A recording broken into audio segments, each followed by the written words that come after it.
Halo Sobat Cerita Ahmad, bagaimana kabar kalian? Kali ini kita akan membahas sebuah kasus pembunuhan yang terjadi pada tahun 2016 dan akan kembali booming karena kasus ini akan diangkat menjadi sebuah film. Ini merupakan kisah yang dialami oleh sepasang kekasih yang dieksekusi dengan cara yang sangat kejam, yang mana pada awalnya mereka hanya dikira wafat karena kecelakaan. Nah, ternyata cerita belakangan barulah diketahui kalau mereka berdua dieksekusi.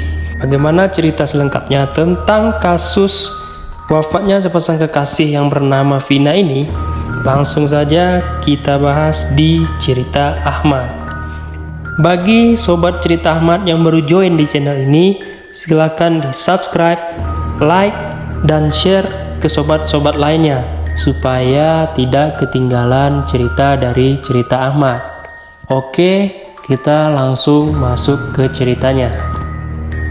Kedua korban yang bernama Vina Arsita, warga Samadikun Cirebon, dan kekasihnya yang bernama Rizky Rudiana atau bisa dipanggil Eki, warga Bumi Aru dari Cirebon. Mereka berdua masih berumur 16 tahun, merupakan sepasang kekasih dan hubungan mereka ini terbilang masih baru, yaitu berpacaran masih 6 bulan. Tetapi antara kedua keluarga mereka sudah saling bertemu dan saling kenal. Mereka juga berencana akan menikah setelah tamat sekolah dan mendapatkan pekerjaan nanti. Nah, jadi singkat ceritanya, Eki ini punya teman anak-anak motor atau bisa disebut geng motor. Ia sering nongkrong sama teman-temannya tersebut dan membawa Vina untuk diperkenalkan kepada teman-temannya. Salah satu temannya ada yang bernama Egi. Dalam alur cerita ini, nanti Egi akan menjadi orang yang suka sama Vina. Jadi dia naksir sama Vina. Nanti cerita lengkapnya diceritakan di belakang. Vina ini memang parasnya sangat cantik. Jadi nggak salah kalau dia disukai oleh teman-temannya Eki. Salah satu temannya Eki yang suka sama Vina adalah Egi. Egi seringkali menggoda Vina, padahal dia tahu kalau Vina ini adalah pacarnya si Eki, sahabat dia sendiri. Malahan satu tongkrongan dengan geng motornya. Tapi lama-kelamaan sifat atau perilaku Egi terhadap Vina ini mulai mengarah kepada pelecehan. Jadi dia sudah mulai kelewatan untuk menggoda Vina. Nah, suatu ketika Vina emosi sekali dengan perlakuan Egi. Dia langsung meludahi si Egi karena merasa tidak nyaman dengan perlakuan Egi tersebut. Nah, akhirnya Egi ini merasa sangat dendam karena dia tidak terima diludahi oleh Vina. Akhirnya rasa dendam itulah yang mengawali kasus eksekusi ini terjadi. Jadi kronologinya terjadi pada tanggal 27 Agustus 2016 sekitar jam 10 malam. Di saat itu Vina dan Eki bersama dengan beberapa temannya yang merupakan salah satu anggota geng motor yang tidak bisa saya sebutkan namanya di sini. Mereka itu melintasi sebuah jalan di kawasan Kali Tanjung Cirebon. Karena sudah larut malam, kondisi jalanan di saat itu cukup sepi. Gak ada orang sama sekali pada malam itu. Mereka benar-benar menikmati suasana kota Cirebon pada malam hari itu. Setelah mereka melewati SMP Negeri 11 Kali Tanjung, di tengah keasikan mereka menikmati malam, tiba-tiba ada sekelompok orang yang datang dari arah belakang. Jumlah mereka ada sekitar 11 orang. Mereka langsung mengejar Eki dan Vina. Nah, tidak hanya itu, teman-teman mereka yang lain juga ikut dikejar. Di dalam pengejaran tersebut, sekumpulan orang itu langsung melemparkan batu kepada teman-teman Vina dan Eki.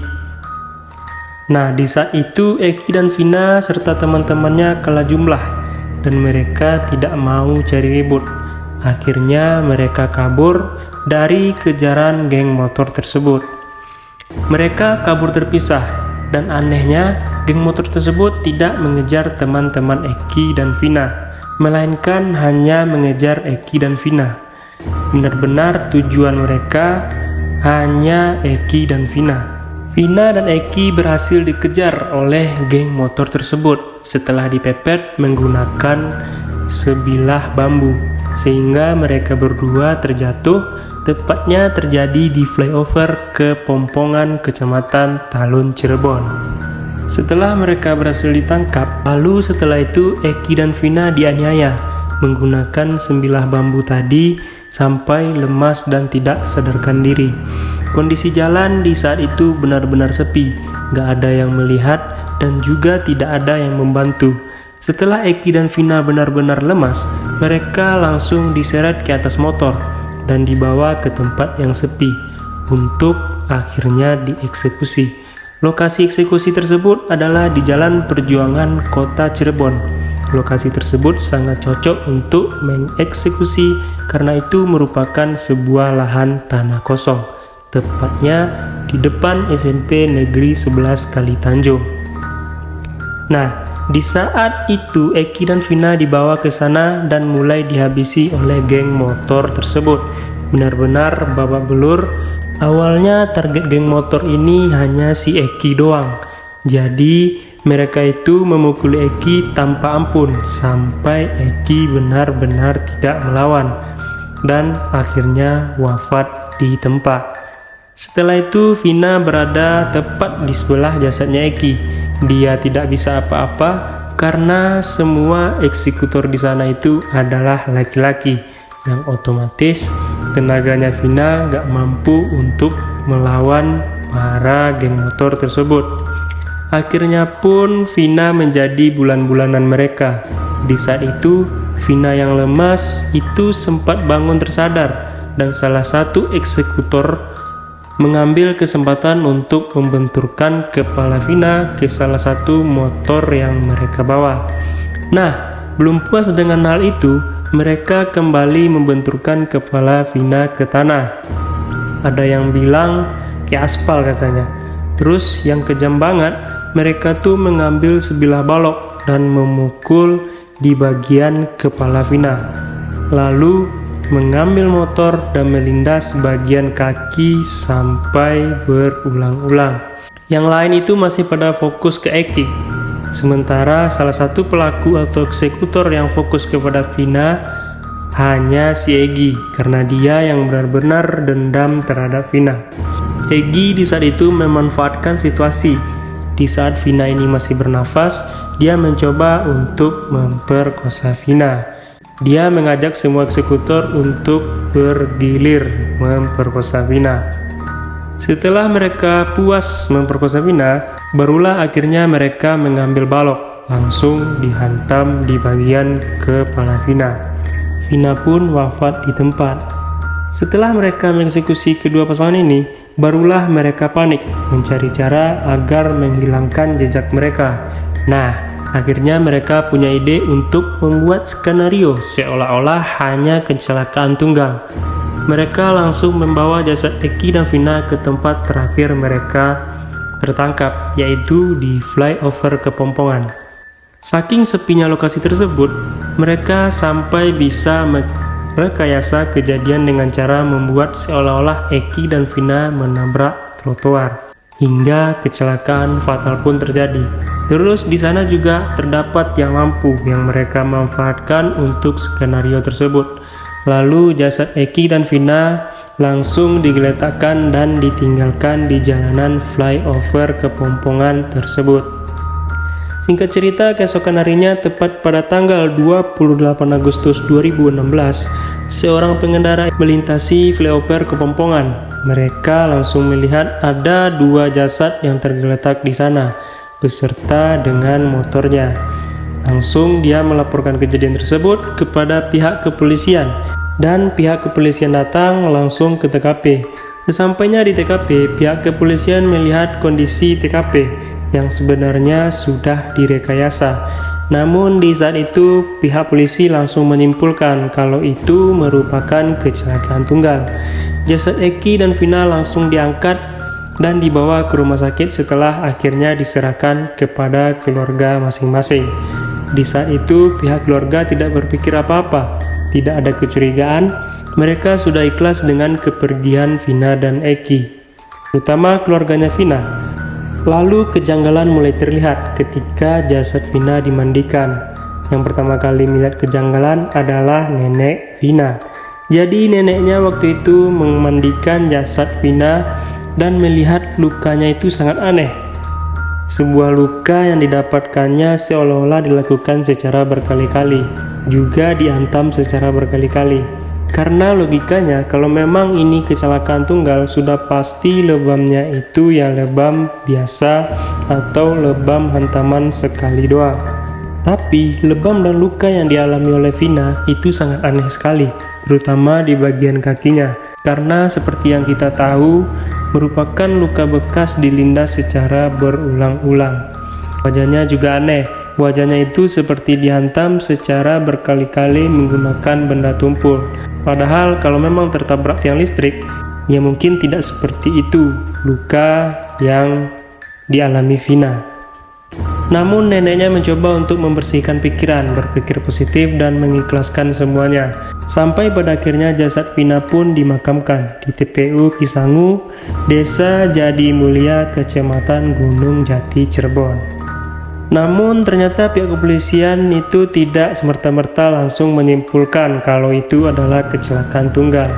Selama ini ternyata kecurigaan neneknya Vina itu sama dengan kecurigaan pihak kepolisian. Tapi pihak kepolisian tidak mau mengungkapkan terlebih dahulu kepada pihak keluarga dan mereka mencoba melakukan penyelidikan. Setelah jasad Eki dan Vina dibawa ke rumah sakit dan dilakukan otopsi, ditemukanlah kejanggalan yang aneh, yaitu bagian lukanya Vina dan Eki. Pihak kepolisian di saat itu diam-diam langsung melakukan penyelidikan tentang keanehan tersebut. Sementara pihak keluarga hanya diberitahukan kalau anak-anak mereka benar-benar kecelakaan tunggal. Nah, lalu pihak kepolisian semakin yakin kalau ini adalah tindakan eksekusi, bukan kecelakaan. Setelah teman-teman Vina dan Eki yang di malam itu ikut dikejar oleh para geng motor, akhirnya melaporkan kepada pihak kepolisian. Mereka mengatakan kalau mereka itu sempat bareng-bareng dan akhirnya terpisah. Akhirnya pihak kepolisian semakin serius mengusut kasus ini dan bahkan penyelidikan itu sampai berjalan selama 4 hari sobat. Akhirnya dilakukanlah pengembangan kasus berdasarkan bukti dan saksi atau kecurigaan pihak kepolisian kalau ini merupakan kasus eksekusi. Ditemukanlah titik terang kalau pelakunya adalah salah satu geng motor yang ada di Cirebon. Setelah mengetahui bahwa itu adalah eksekusi dari salah satu geng motor yang ada di Cirebon, pada tanggal 31 Agustus 2016, awalnya pihak kepolisian meminta keterangan dari berbagai saksi dan menanyakan apakah ada sebuah geng motor yang terlihat sering berkeliaran di daerah tersebut. Dan pihak kepolisian mencari tempat nongkrong mereka.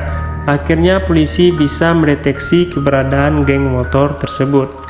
Di saat itulah mereka sedang berada di Jalan Perjuangan Majasem Kampung di Tugangga, Kecamatan Kesambi, Cirebon.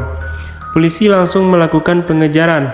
Berbekalan informasi dari beberapa saksi, akhirnya diringkuslah 8 orang, yaitu Rivaldi Aditya Wardana, umurnya 21 tahun, Eko Ramdhani berusia 27 tahun, Hadis Saputra berusia 23 tahun, Jaya berusia 23 tahun, Eka Sandi berusia 24 tahun, lalu Sudirman berusia 21 tahun, dan Seprianto berusia 20 tahun. Tetapi ada satu orang tersangka lainnya berinisial ST yang mana dikatakan pelaku ini atau tersangka ini masih di bawah umur sehingga identitasnya harus disembunyikan. Dari keterangan mereka, akhirnya mereka mengakui kalau merekalah yang mengeksekusi pasangan Eki dan Vina. Mereka juga membocorkan kalau ada 3 orang lainnya yang ikut bersama mereka, yang mana salah satunya inisialnya AN, lalu ada PG. Dan yang terakhir sebagai otak di dalam kasus ini yaitu Egi. Mereka bertiga ternyata sudah pergi atau kabur dari Cirebon. Entah kemanalah mereka kabur. Di saat itu yang jelas mereka sudah tidak diketahui keberadaannya, termasuk orang tua mereka yang juga tidak mengetahui kemana mereka pergi. Lalu pihak kepolisian langsung melakukan pengejaran terhadap 3 tersangka lain ini. Ternyata pada kasus ini terjadi sebuah kejadian mistis yang berhubungan dengan kasus yang kita ceritakan tadi, yaitu salah satu temannya Vina dirasuki oleh arwah Vina, yang mana temannya Vina itu bernama Linda. Dia memang seseorang perempuan yang agak sensitif terhadap hal-hal supernatural alias yang bisa dikatakan gampang kemasukan. Tiba-tiba pada tanggal 3 September 2016, tepat 6 hari setelah Vina dimakamkan, entah kenapa tidak ada angin, tidak ada hujan, Linda menghubungi keluarganya Vina. Di saat itulah Linda meminta keluarga Vina untuk datang ke rumahnya. Jujur di saat itu keluarga Vina agak sedikit merinding. Kata Linda, Vina anak mereka ingin berbicara melalui si temannya ini alias si Linda. Jadi si Vina ini mau masuk ke tubuhnya Linda sebagai media dan ingin berbicara kepada keluarganya. Percaya nggak percaya, tapi ini kejadian nyata dan benar adanya sobat. Mungkin kalian nggak percaya, ya terserah. Nah, keluarga yang dihubungi oleh Linda tadi akhirnya mengiyakan permintaan tersebut. Mereka datang ke rumah Linda dan setibanya di sana mereka berbincang-bincang sedikit dengan Linda. Tidak lama setelah itu, tiba-tiba arwah Vina pun datang dan masuk ke tubuhnya Linda. Di saat itu Vina langsung berbicara mengenai bagaimana akhirnya dia bisa wafat dengan cara yang mengenaskan. Jadi semua kronologi diceritakan oleh Vina. Vina yang sudah masuk ke dalam tubuh Linda terus-menerus memeluk ayahnya dengan sangat erat sambil bercerita. Dia mengeluh kesakitan sambil menangis dan bercerita bagaimana awalnya dia sama Eki itu lagi jalan-jalan, tiba-tiba ada geng motor yang mengejar sampai ke flyover Kepompongan, dan di lokasi itu dia bilang Eki terlebih dahulu dianiaya oleh geng motor tersebut. Nah, baru setelah itu Vina juga mendapatkan pukulan.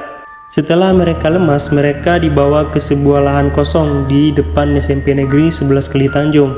Nah, sesuai dengan kronologi yang kita bicarakan sebelumnya. Nah, kalian boleh lihat ada video rekaman tentang Linda yang kerasukan oleh Vina. Dipukul tangan Vina patah, bukan diseret pakai motor, dipukul tangan Vina. Kepalanya sih, Dedek, kepalanya kenapa? Diapain Dedek? Tadinya dibenturin. Kemana? Ke motor, terus ke aspal. Eginya tuh mau nolongin, tapi Eginya juga kena. Itu tuh salah satunya ada yang suka sama Vina. Temen Egi itu salah satunya, namanya Egi. Bener kan, jarak tadi Egi. Vina di saat itu benar-benar memberitahu bahwa dia sebenarnya tidak mengenal semua orang geng motor tersebut. Tapi dia bilang kalau Egi pacarnya mengenali salah satu orang yang mana itu merupakan Egi, teman Egi sendiri, satu tongkrongan, dan Egi adalah orang yang suka terhadap Vina. Vina juga mengatakan kalau dia sempat diperkosa oleh para geng motor tersebut, dan geng motor ini memperkosa Vina tepat di hadapan Eki, yang mana di saat itu Eki sudah tidak diketahui antara masih hidup atau sudah tewas. Nah, sedangkan Vina ditutup matanya oleh para geng motor tersebut. Vina juga mengatakan kalau ada pelaku yang kabur ke Jakarta, yang mana dia merupakan otak dari eksekusi ini, sekaligus merupakan seseorang anak polisi, dan masih ada 3 orang lain yang kabur dan belum tertangkap sampai saat ini. Sebagian dari pelaku yang sudah ditangkap, pihak kepolisian mengadakan rekonstruksi ulang pada tanggal 26 September 2016.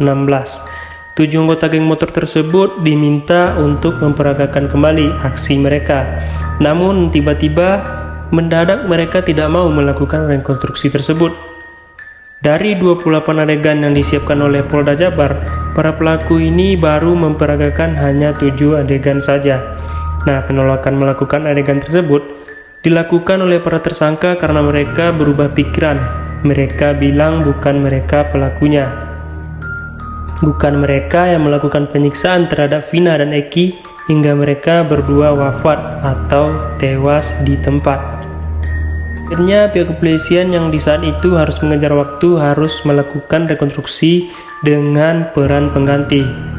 Salah satu pengacara yang mendampingi para tersangka tersebut namanya itu adalah Jogi Nainggolan. Dia mengatakan alasan para tersangka ini menolak rekonstruksi gara-gara salah satu dari mereka di saat eksekusi terjadi itu justru berada di tempat lain. Nah, jadi ceritanya agak sedikit kacau ya sobat. Lalu pada akhirnya untuk mengungkap kasus ini jauh lebih dalam, bukti yang kuat, akhirnya pihak kepolisian itu melakukan pembongkaran terhadap makamnya Vina dan Eki. Pembongkaran ini terjadi pada tanggal 6 September 2016, ketika itu sekitar jam 8 pagi.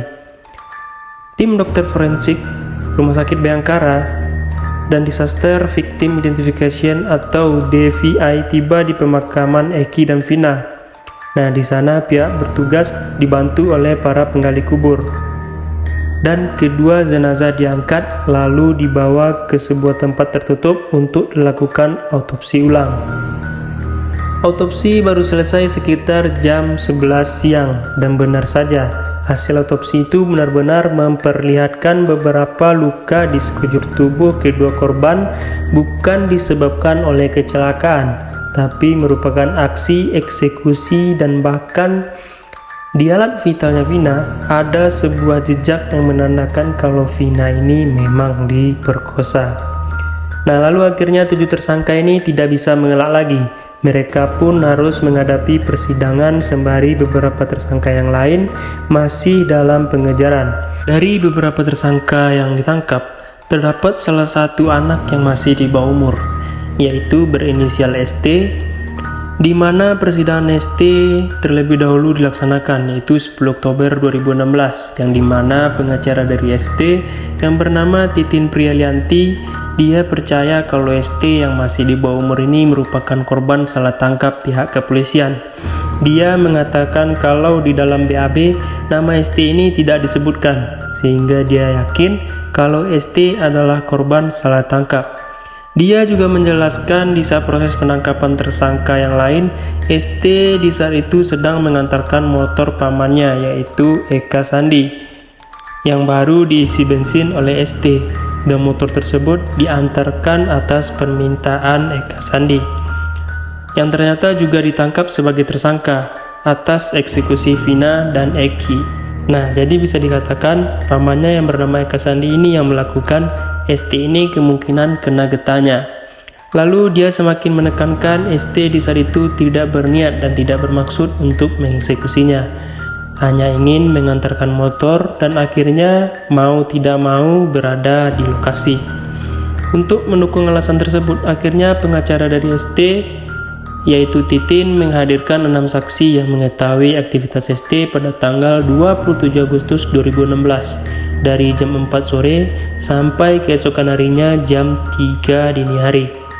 Namun sayangnya di saat itu menurut Titin majelis hakim mengabaikan keterangan para saksi yang dihadirkan. ST yang masih di bawah umur tetap divonis bersalah dan dia tetap dihukum penjara selama 8 tahun sesuai dengan pasal 340 Junto 55 tentang eksekusi berencana. Di dalam persidangan ST, pihak hakim mengatakan kalau aksi eksekusi ini sebenarnya ada unsur perencananya, dengan skenario awal diatur hingga ingin menyakiti Eki dan Vina.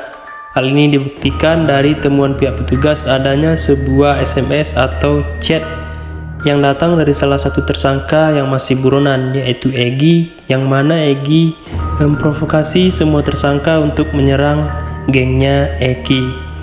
Nah, jadi bisa dikatakan di sini selain gara-gara percintaan ada unsur permusuhan antara geng, alias mereka saling balas dendam. Lalu sayangnya 3 pelaku yang masih buron itu sampai saat ini dikabarkan belum diketahui keberadaannya. Lalu sidang tersangka lain dilaksanakan pada tanggal 26 Mei 2017. Di saat itu majelis hakim mengatakan bahwa mereka ini terbukti melanggar pasal 340 KUHP tentang eksekusi berencana dan menjatuhkan hukuman penjara seumur hidup. Bayangkan tuh sobat, baru masih muda dapat hukuman penjara seumur hidup. Selain itu, mereka juga melanggar pasal 81 tentang melakukan persetubuhan di bawah umur. Namun, mereka semua tidak terima dengan putusan hakim tersebut. Mereka mencoba untuk naik banding. Setelah beberapa tahun berlalu, kejadian yang menimpa Eki dan Vina ini akan segera diangkat menjadi sebuah film layar lebar oleh rumah produksi di company atau DAA Company. Orang tua Vina itu berfoto dengan CEO dari company sebagai bentuk kesepakatan. Kejadian anaknya ini akan dijadikan film yang nantinya akan berjudul Vina Sebelum 7 Hari. Katanya film ini akan tayang pada tahun ini, yaitu tahun 2024. Film ini tidak hanya akan bercerita tentang bagaimana sedihnya dan mencekamnya yang dialami oleh Vina dan Eki, tapi di sini juga akan menceritakan sisi lain atau sisi baik dari seorang Vina. Dan ibunya pun bernama Sukaisi itu berharap film ini akan memperlihatkan gambaran terbaik sisi lain yang belum terungkap dari anaknya yang menjadi korban. Nah, kita tunggu saja filmnya secara bersama-sama ya sobat. Kejadian yang menimpa Eki dan Vina semoga menjadi sebuah pelajaran bagi kita bahwa berhati-hatilah dalam memilih teman, berhati-hatilah dalam bergaul, berhati-hatilah ketika kita lagi berjalan, dan berhati-hatilah ketika kita bersikap. Kita tidak tahu seseorang yang mungkin kita anggap remeh atau kita memperlakukan dia ketika kita emosi, tiba-tiba dia menyimpan dendam, yang mana dendamnya ini akan sangat meledak dan akhirnya bakal berbuat fatal bagi kita sendiri. Nah, salah satu contohnya terjadi pada kasus Vina ini. Gara-gara dia digoda oleh Egi dan tidak nyaman sehingga meludahi Egi. Hal itulah yang membuat Egi benar-benar dendam terhadap Vina.